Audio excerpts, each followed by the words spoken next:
lahiriah, kepada yang tampak, maka mereka pengharapan di dunia ini adalah diperbesarnya nikmat-nikmat yang zahir.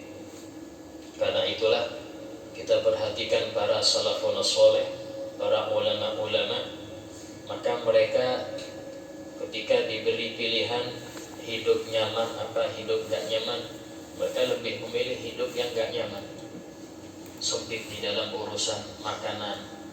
Sehingga sebagian mereka ini ada yang sering berpuasa, seperti Imam Nawawi rahimahullah pengarang kitab ini. Itu beliau setiap hari berpuasa, berbukanya hanya dengan satu buah kurma, tidak makan selanjutnya. Kemudian sahurnya hanya dengan seteguk air zam-zam.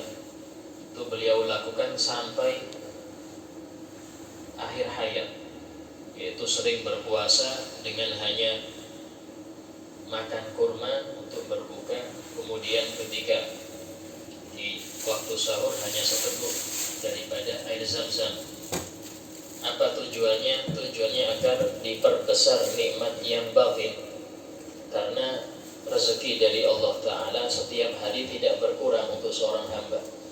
Tinggal hamba ini bagaimana dia bisa menjadikan rezeki yang batin lebih banyak dari yang zahir, dengan cara mengurangi rezeki yang zahir sehingga jatah batinnya di hari itu lebih besar. Kita lihat dari mereka yang sedikit tidur, sedikit nikmat-nikmat yang duniawi sangat dipersempit. Itu ikhtiar, bukan doruri. Bagi mereka itu ikhtiar, memang sudah pilihannya seperti itu, sesuai dengan pimpinan mereka, yaitu Nabi kita Muhammad SAW, yang mana beliau betul-betul sangat sederhana di dalam kehidupannya, sehingga besarlah dari Allah nikmat-nikmat yang batin, berupa hikmah, berupa ilmu, berupa taufik, berupa hidayah, berupa nikmat dalam berzikir, nikmat dalam membaca Quran, nikmat di dalam ibadah. Itu semua nikmat yang batin yang tidak didapatkan oleh orang-orang yang fokusnya hanya nikmat zahir. Alhamdulillah, melanjutkan kita kepada pembahasan Kitabul Adhkar di Imam Yahya bin Syaraf An-Nawawi rahimahullah ta'ala, sampai pembahasan masalah membaca Fatihah setelah ta'awudz. Yaitu dikatakan di sini, amma idza kana yuhsinul Fatihah bil ajamiyah. Adapun jika seseorang itu bisa baca Fatihah dengan bahasa selain Arab.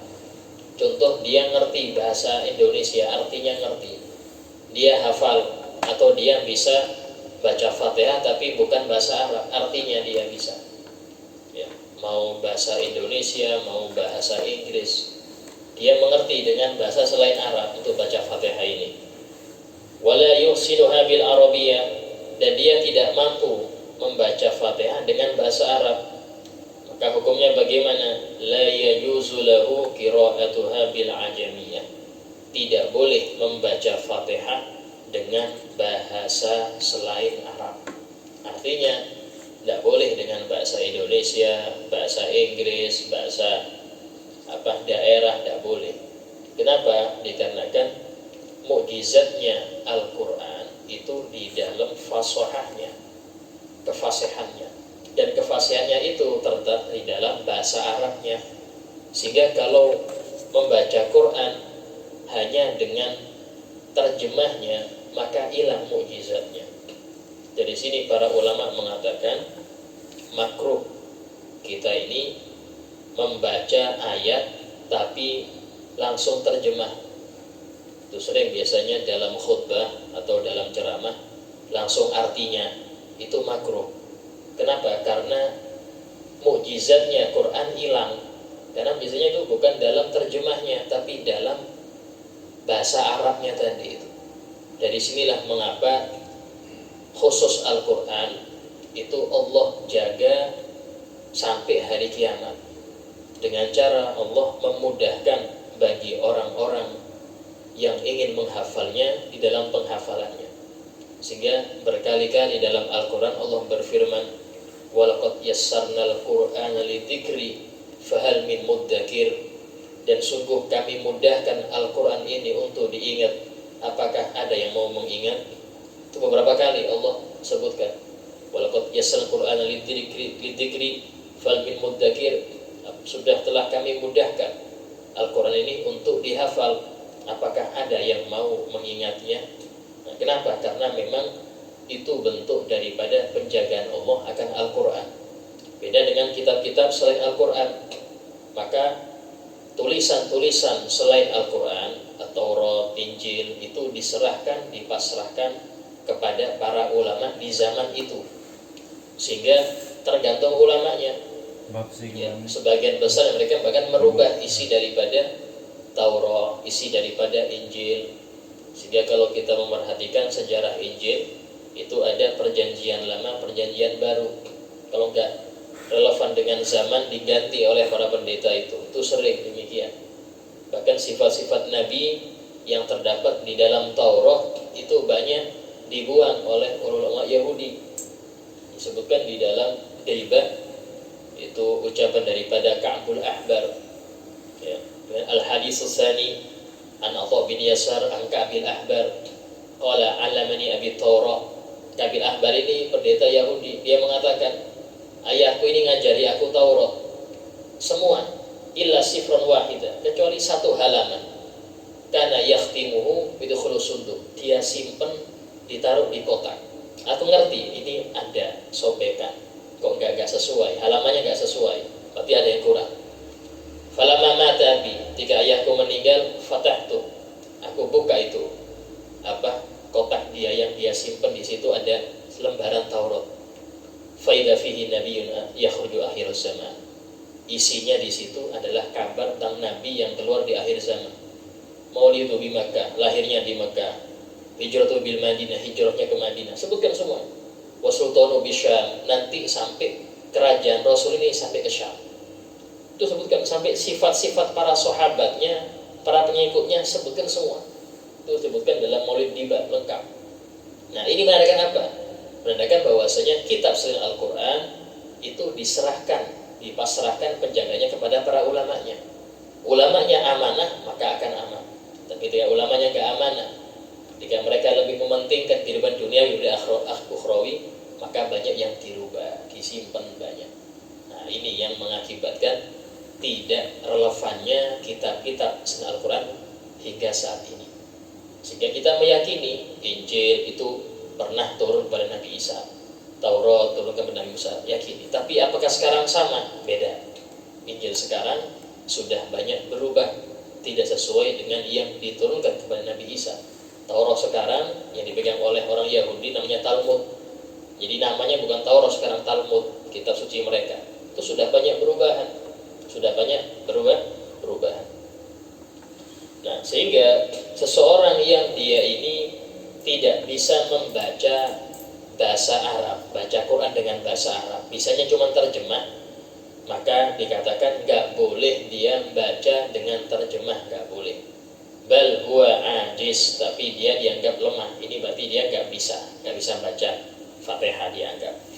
Wa ya'ti bil badal ala ma dzakarna, maka hendaknya dia membaca penggantinya, yaitu ayat selain Fatihah yang jumlah hurufnya sama dengan Fatihah. Ala ma dzakarna, sesuai yang kami sebutkan. Kemudian waslun, thumma ba'da al-Fatihah yaqra' suratan aw ba'da surah. Kemudian setelah membaca Fatihah disunnahkan membaca surat sempurna atau sebagian surat. Dari sini beliau mengutamakan surat sempurna daripada sebagian surat. Di dalam mazhab Syafi'i, orang yang membaca surat walaupun ayatnya pendek, contoh Al-Ikhlas cuman 4 ayat, atau Al-Kautsar hanya 3 ayat, itu lebih utama daripada dia membaca surah Yasin 50 ayat.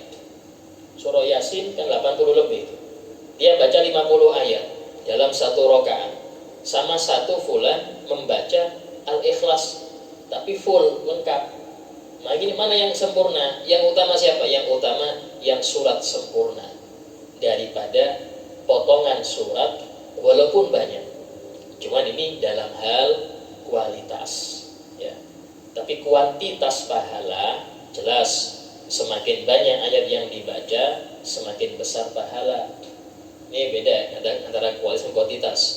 Ya, istilahnya orang sodakoh dengan sapi yang besar gemuk, sama satu sodakoh kambing 5 kurus-kurus. Nah, ini mana yang utama? Maka dilihat, maka yang kualitas dalam hal keutamaan lebih afdol. Pahala ya yang lebih banyak yang kambing walaupun kurus-kurus. Nah, seperti itu. Ini yang kualitas dan kuantitas ini beda. Sehingga dalam hal ini para ulama mengatakan bahwasanya surat sempurna itu lebih utama, kecuali jika memang sebagian ayat itu pernah dibaca oleh Nabi, ya, maka itu lebih utama. Ada beberapa kali dalam riwayat Rasulullah membaca beberapa ayat, bukan satu surat full, lah. Seperti beliau pernah membaca dalam sholat subuh, inna fi khalqis samawati wal ard wa ikhtilafil laili wan nahari la ayatin li ulil albab. Itu 10 ayat terakhir surah Ali Imran. Itu beliau pernah baca sampai akhir. Ya, itu sehingga membaca itu bagi kita sunnah. Ya. Nah, kenapa? Ittiba'nya lebih kuat. Ikuti Nabi itu lebih kuat. Nah, di situ. Kemudian atau bagi orang yang dia ini punya wirid baca Quran. Maksudnya apa? Umpama dia setiap malam itu setengah juz baca dalam sholat. Karena sering kita terangkan bahwasanya pahala baca Al-Quran itu per huruf 10. Ini dijelaskan oleh Al-Imam Ali bin Abi Thalib itu jika bacanya nggak punya wudu. Yang mana Rasulullah bersabda, "Man qara al-Qur'an falahu bi kulli harfin asyru hasanah." Karena saya membaca Al-Quran, maka dia mendapatkan setiap hurufnya 10 kebaikan. Ini dijelaskan oleh sepupu beliau dan juga menantunya, yaitu Imam Ali bin Abi Thalib, mengatakan itu bagi yang membaca tanpa wudu. Ya. Tapi yang baca pakai wudu itu 25 per huruf. Ini di dalam sholat. Yang baca di dalam sholat, ya, maka 100 per huruf. Jadi orang yang cerdas adalah kalau dia punya hafalan walaupun cuma Al-Ikhlas, maka dia lebih memperbanyak bacanya dalam sholat daripada di luar sholat. Kenapa? Karena bacanya sama, tenaganya sama, cuman pahalanya beda. Nah, karena itulah sebagian besar ulama itu mereka punya wirid, isinya wirid yang disikomai setiap malam kah atau apa, dia membaca beberapa juz daripada Al-Quran. Yang seperti ini tidak masalah walaupun gak sampai satu surat full, karena tujuannya adalah untuk meruntut tadi sampai khatam. Ya, jadi tiap sholat umpama qobliyah ba'diyah dia baca 5 ayat yang dia hafal. Ya, sehingga satu hari itu 1 juz dia itu tidak masalah. Ya, bahkan itu lebih utama. Kenapa? Karena memang menghatamkan Quran dalam sholat pahalanya sangat besar. Menghatamkan dalam sholat pahalanya sangat besar. Tapi ini keutamaan bagi yang punya hafalan. Yang gak punya hafalan, ya pegang Quran. Tapi ya kesulitan juga pegang Quran. Ya. Tapi tidak apa-apa bagi yang punya himmah besar, semangat besar untuk mendapatkan fadilah yang agung ini, ya dia akan berusaha dengan semaksimal mungkin. Kemudian wadzalika sunnatun, membaca surah setelah Fatihah hukumnya sunnah. Lau tarakahu shahat salatu, seumpama dia meninggalkannya bis Fatihah langsung rukuk, maka sah salatnya, ya. Wala yasjud sahwi, enggak perlu sujud sahwi, karena itu termasuk sunnah hay'ah, bukan sunnah ab'ad. Wa sawa'un kanatis sholatu fardhatan aw nafilah, kesunahan baca surat ini sama saja mau itu sholat fardu atau sholat sunnah. Sholat fardu atau sholat sunnah. Ya. Memang membaca surat ini disunahkan rakaat pertama kedua. Itu bagi sendirian atau imam. Nah, bagi makmum bagaimana? Bagi makmum tidak disunnahkan membaca surat, tapi dia mendengar bacaan suratnya imam. Kecuali jika sang makmum tidak mendengar suratnya imam. Contoh sholat duhur, sholat asar, ya, yang seperti ini dia nggak mendengar suratnya imam, maka tetap disunnahkan bagi makmum membaca surat setelah Fatihah.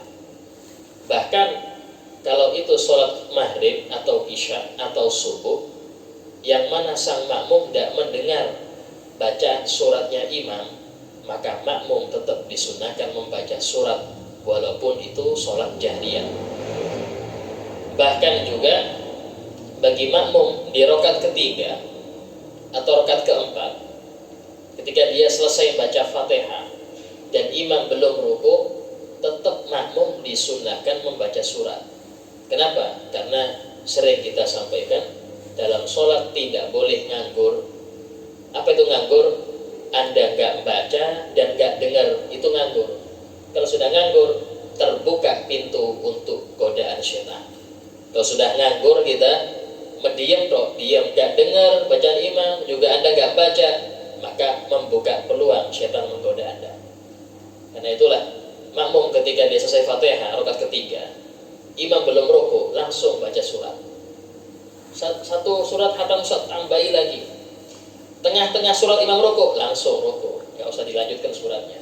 Karena itu tujuannya untuk nutup jalan syaitan. Ya. Demikian juga setiap gerakan itu tidak boleh kosong kita. Tidak boleh kosong. Bahkan kalau seorang itu rukuk, sudah selesai 3 tasbih, belum berdiri imamnya, tambahi lagi. Karena nggak boleh ada ruang kosong. Ya, ruang kosong untuk setan goda kita jangan sampai terbuka. Dan cara apa? Sibukkan diri Anda. Kalau nggak membaca, ya mendengar. Nah, kayak itulah ketika imam membaca, kita sunnah mendengar. Imam nggak baca, kita nggak dengar bacaan imam, maka kita yang baca. Karena fadilahnya di situ, ya, fadilahnya agar kita tidak nganggur. Wala yustahabbu qira'atus surah fi sholatil janazah ala as-sahih wajhain. Dan tidak disunnahkan membaca surat pendek, ya, atau surat setelah Fatihah di dalam sholat jenazah ala as-sahih wajhain, menurut pendapat yang paling sahih dari 2 pendapat. Kenapa? Li'annaha mabniyatun ala takhfif, karena sholat jenazah dasarnya itu adalah diringankan, nggak boleh lama-lama. Kenapa? Karena biar mempercepat mayit ini dikuburkan, sehingga sholat jenazah tidak ada iftitah, nggak ada surat, ya, nggak ada surat. Kenapa? Karena tadi yang penting selesai langsung kubur. Nah, karena itulah para ulama itu mereka memakruhkan kalau kelamaan tidak diurus. Nah, kelamaan gak diurus itu makruh, ya.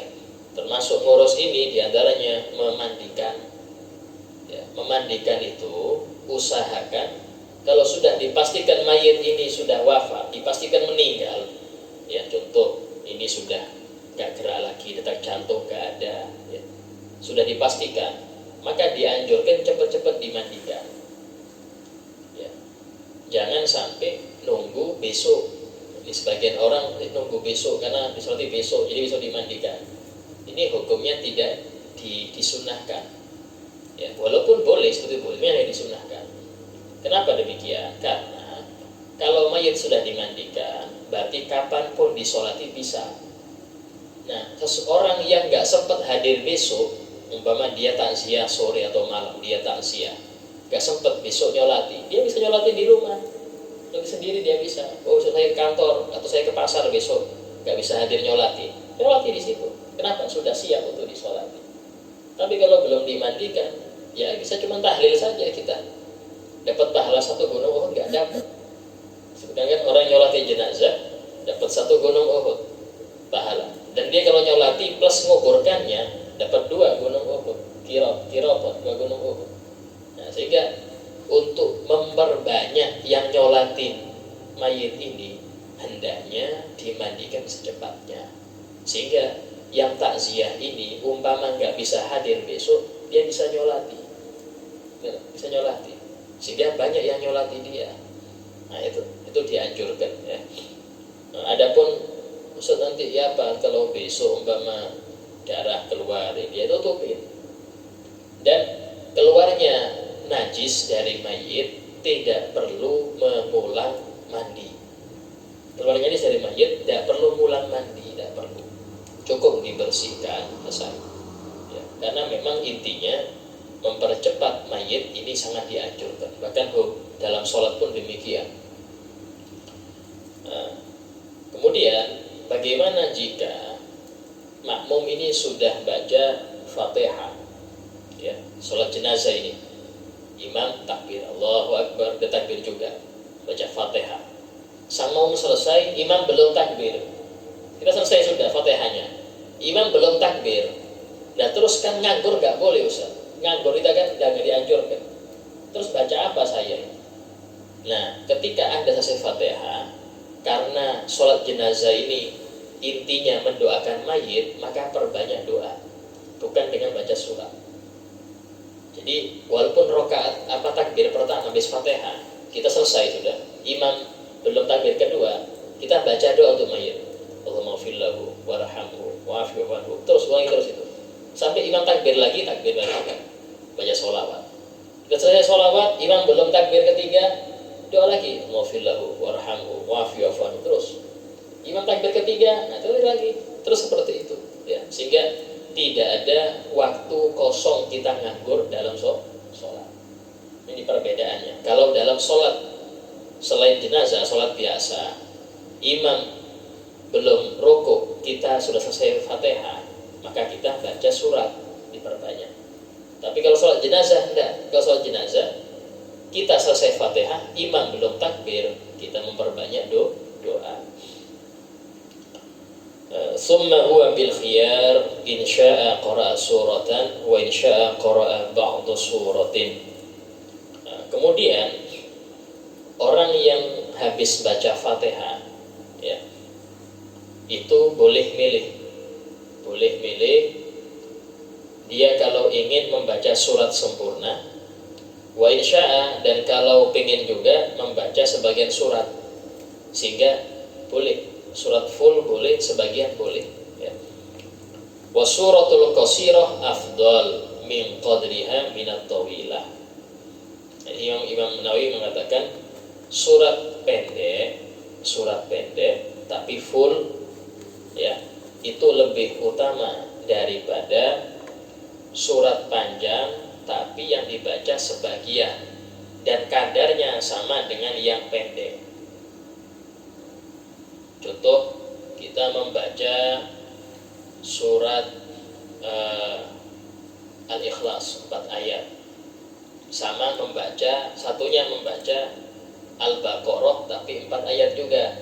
Nah, lebih utama yang Al-Ikhlas, ya, daripada yang 4 ayat surah Baqarah. Nah, ini penjelasan beliau. Nah, di dalam kitab yang lain, Imam Ibn Hajar mengatakan bahwasanya qiraah surah sempurna lebih utama daripada sebagian surat, walaupun lebih panjang daripada surat yang sempurna tadi.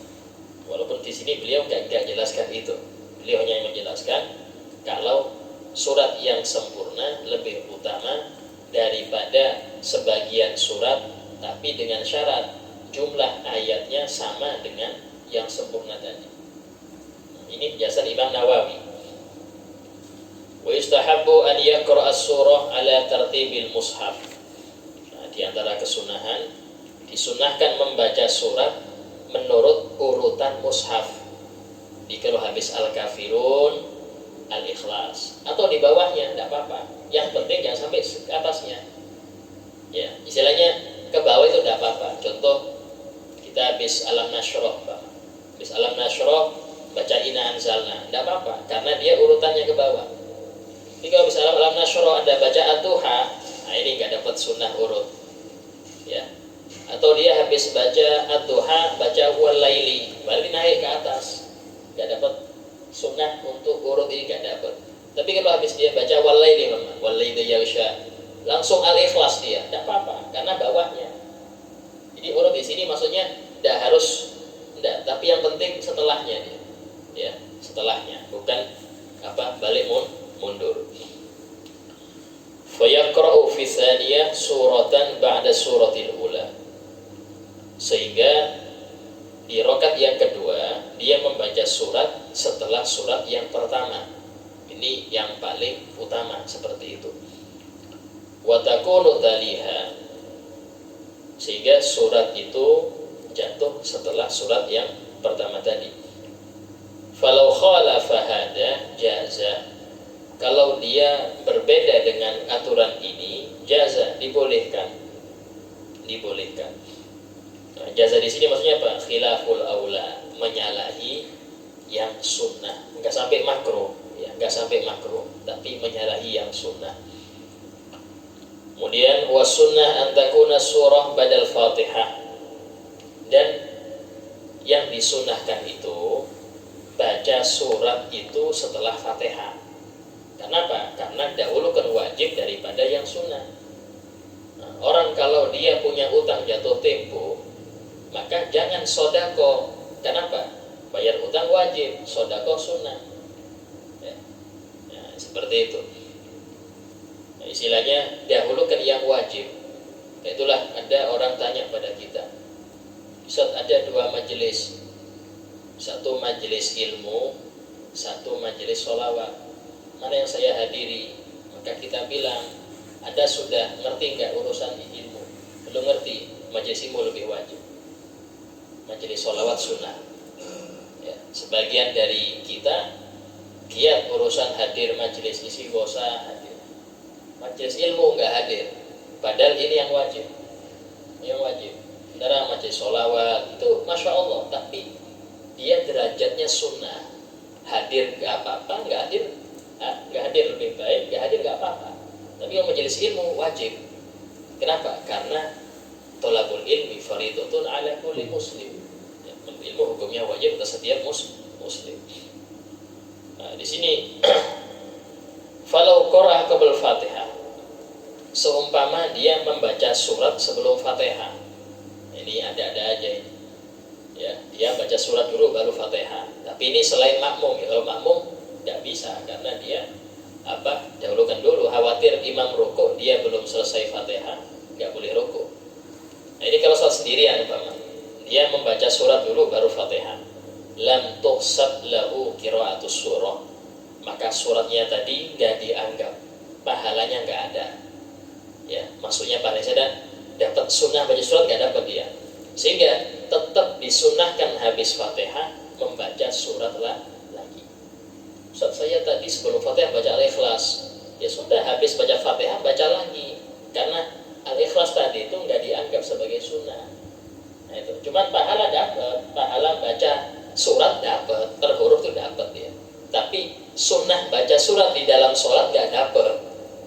Nah ini paham ya, masalah sunnah sama baca surat ya. Wa'lam, ketahuilah anna ma dzakarna min istibabis surah, bahwasanya yang telah kita sebutkan daripada disunnahkan membaca surat, huwa lil imam, itu untuk imam, wal munfarid atau salat sendirian, wal makmum, dan makmum fima yusirru bihil imam, makmum ketika imam memelankan suara, itu salat duhur, salat asar. Amma ma yajharu bihil imam, adapun salat yang imam mengeraskan suaranya, subuh, maghrib, isya, fala yazidul ma'mum fihi 'alal Fatihah, maka makmum tidak boleh menambah surat setelah Fatihah, dengan syarat in sami'a qira'atal imam, jika sang makmum itu bisa mendengar bacaan imam. Fa'ilam yasma'ha, tapi kalau makmum nggak bisa mendengar bacaan suratnya imam, au sami'a hamhamatan, atau dia mendengar cuman gerendeng saja, nggak dengar ini surat apa yang dibaca ini, cuman gerendeng aja, mungkin mic-nya rusak ini modelnya, sehingga nggak jelas ini imamnya baca surat apa. Nah, di sini katakan la yafhamuha, yang makmum itu nggak paham ini surat apa yang dibaca, ustuhibbat lahus surah, tetap disunahkan bagi makmum baca surat walaupun jahriyah, karena nggak dengar dia. Sementara seseorang bisa khusyuk kalau dia tahu bacaan surat imam itu apa, ya, alal ashah, menurut pendapat yang paling sahih, bihaitsu la yushawwis ala ghairi, sekiranya bacaannya tadi itu tidak ganggu selainnya. Berarti apa? Ya harus sir. Ya, bacanya surat itu sama seperti baca Fatihah, dia harus sir, sehingga nggak ganggu kiri kanan. Ya, sebagian orang dia makmum tapi bacanya kayak imam, ini yang repot. Akhirnya ini yang imam siapa, yang umum siapa? Nah, ini sebagian ada. Pernah saya ketemu demikian, saya tanya, Ustaz, kan kita disunahkan, diwajibkan membaca itu kita dengar sendiri. Ya iya, tapi itu dalam keadaan ketika suara nggak ada suara lain, kemudian Anda normal. Nah itu memang wajibnya dengar sendiri. Tapi pas gaduh, ada suara kipas angin, suara gini, nggak perlu Anda keraskan sampai Anda dengar. Ya contoh di pelabuhan itu kita nggak dengar suara. Apa harus teriak-teriak? Nggak harus. Ya kita cukup baca volume sama seperti kita pas baca ketika tenang itu sudah cukup. Volume itu pertahankan, nggak perlu Anda naikkan levelnya sehingga Anda harus dengar, tidak harus. Karena intinya harus keluar suara. Tapi karena banyak suara di luar kita nggak dengar, ya sudah nggak perlu dinaikkan lagi. Kalau Anda naikkan, khawatir ganggu kiri kanan. Nah itu di dalam masalah pembacaan sir, ya, pembacaan sir. Waslun. Nah, ini ada pertanyaan masalah yang sudah kita bahas. Oke.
Yang kedua ini alasan mereka yang nggak mau baca doa itu.